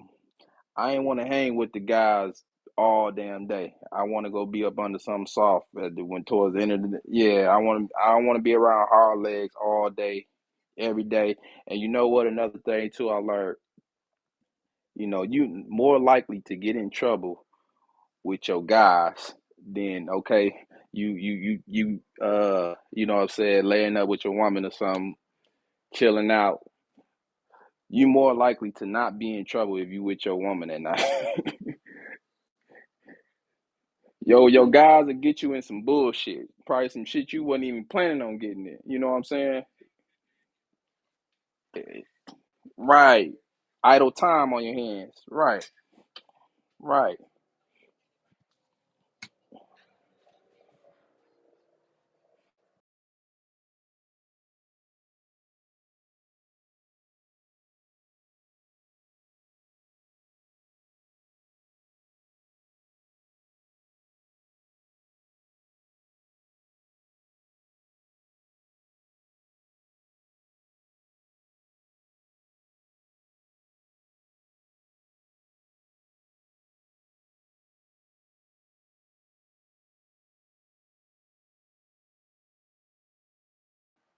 Yeah, I didn't agree with that either. Right. Right. Right. Exactly. Exactly. You be up on the niggas all day, potentially to go to jail around some more niggas. No. Nah.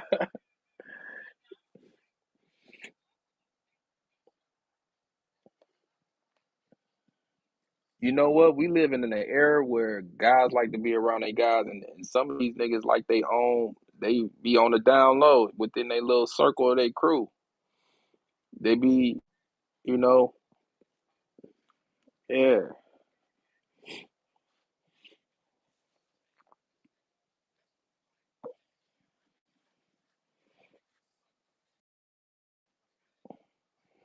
right. No, no, I was just agreeing with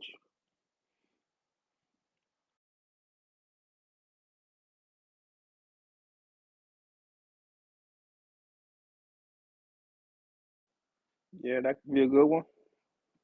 That could be a good one. Most definitely.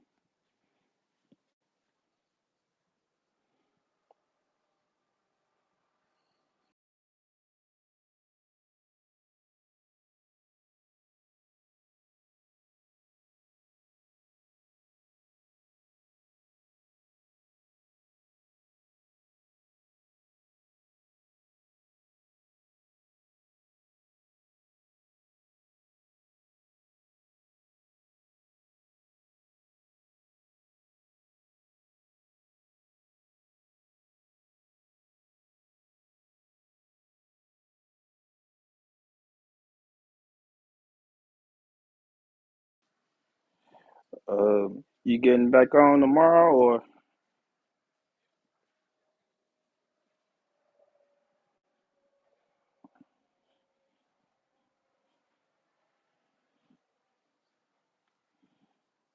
what your weekends are like? Are you like Saturdays and stuff like that?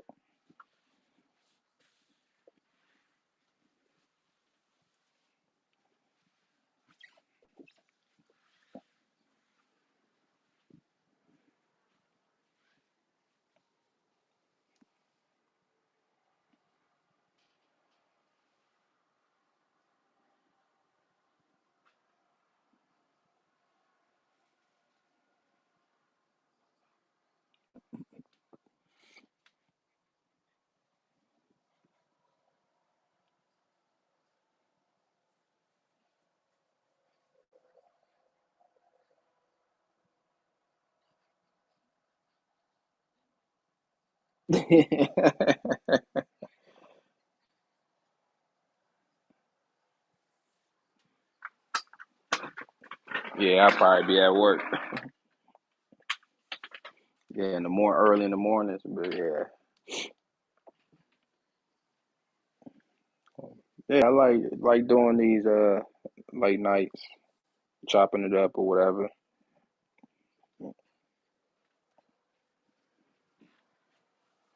Right, right.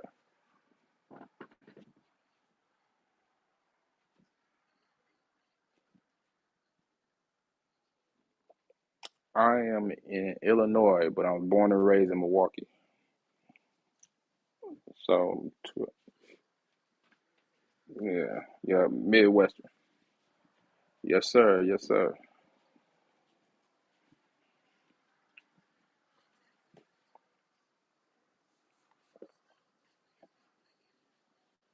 California, I think. Yeah, they might. No, no, they Pacific. Are you in Detroit, right? Okay. No, you next door.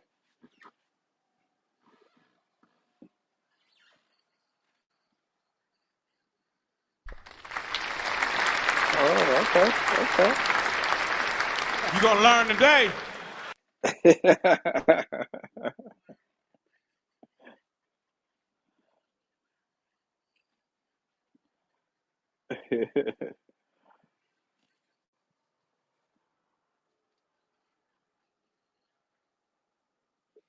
Oh, man. Nah, I'm your age. I'm your age. I sound. I don't have a strong manly voice. I just sound young. I get that. I look younger than what I am, because I ain't got no grades yet. Mine's is small, coming in lightly.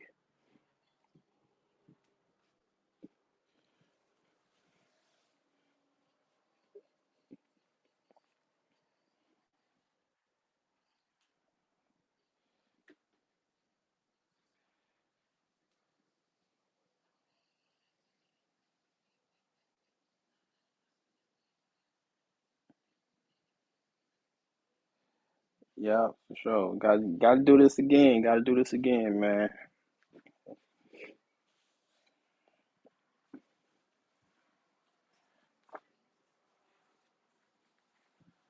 Okay, okay.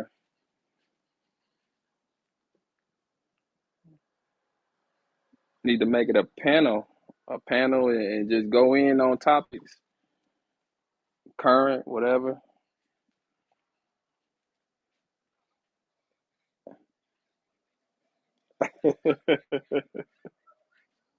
That I think that'll pump up the show. You got to have some opposing sides. You got to have some opposing. If we always agreeing, it'll be a boring.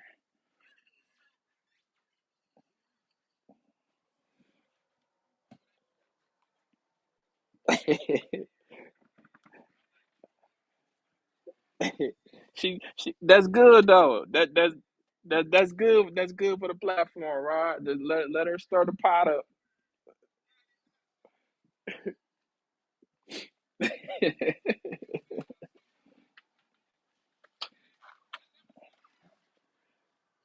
The lie detector determined that was a lie.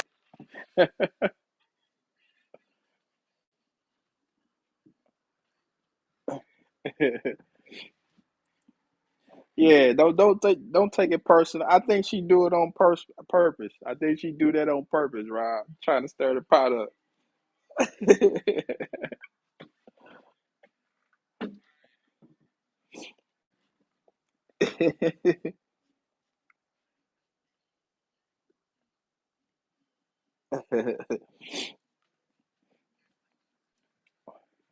See, I could, if I had my own show, I could use that. I can use a person like Chanel on there.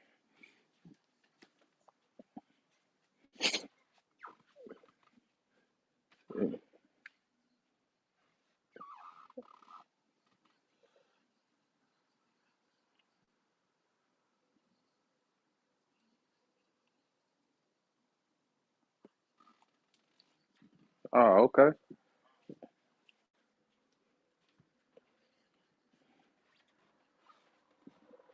okay, that'll work. That'll work. I look forward to it.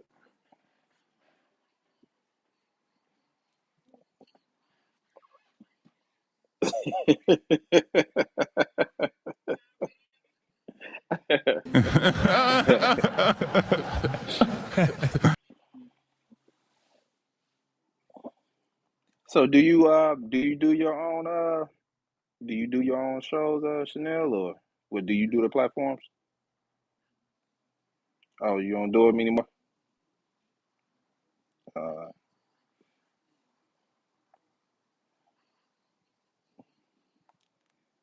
I get it popping. I get it popping for you. I give you a lot of pushback. Yeah. Just be disagreeing with everything you say, even though I really deep down probably agree with it. Some stuff you might, but I just got to give you some pushback to get it popping, get it going.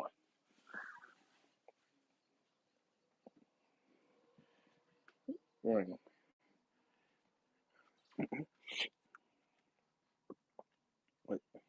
Then in the backstage, I could just tell you, like Chanel, I really agree with you, but I'm just kicking up some ruckus.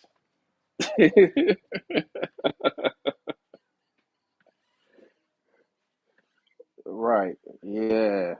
And it be all on the internet, man. Like, man, we on the internet. Why you trying to be a gigabyte gangster? Yeah, right. Gigabyte gangsters, mouse pad murderers. Like, come on, man.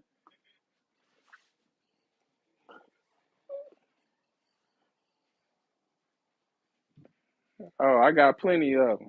I got plenty of them.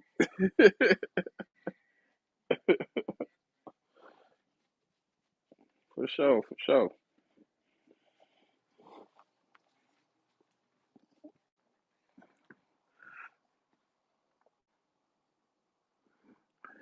All right, brother, go on, get you some rest.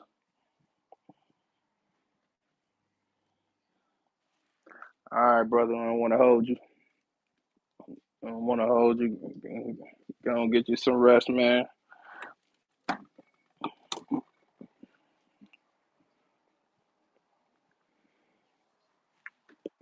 I did have a channel, but I don't be on it that much because I don't be promoting it or marketing them. I be kind of a little busy, but you know what I'm saying? Yeah, the Jews and Gems, the little avatar you see up there, that is my channel.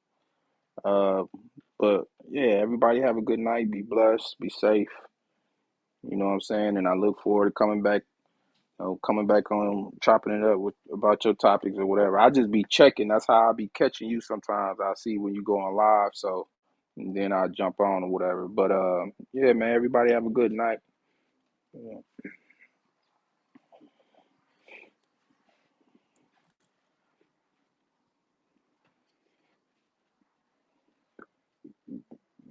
Well, you have a good night too, Miss Lady.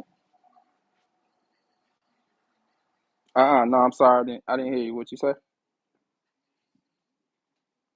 No, not at the moment. I'm yeah, still going through that little yeah. it in about 4 months.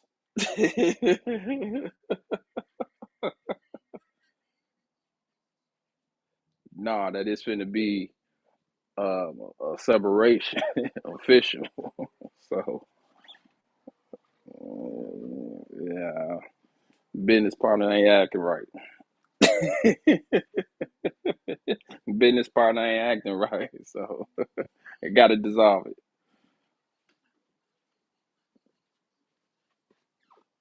Yeah. I'll be cordial. I mean cordial. Just nah, I gotta go back to the solo life.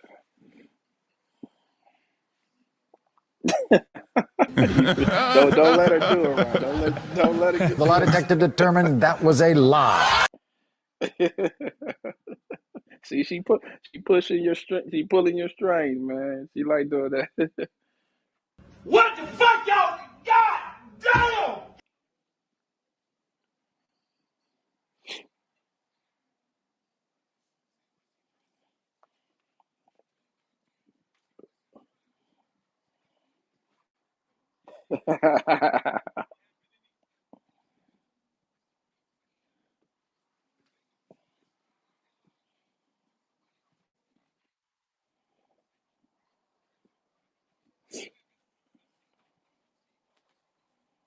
Yeah.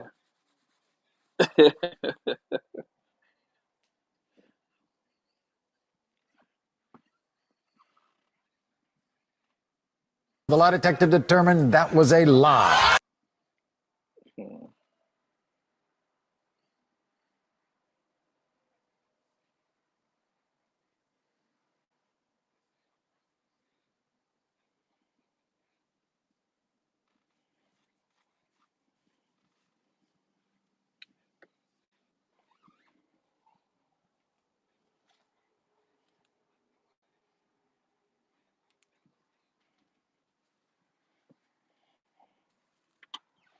Yeah. Yeah. For sure. For sure. For sure.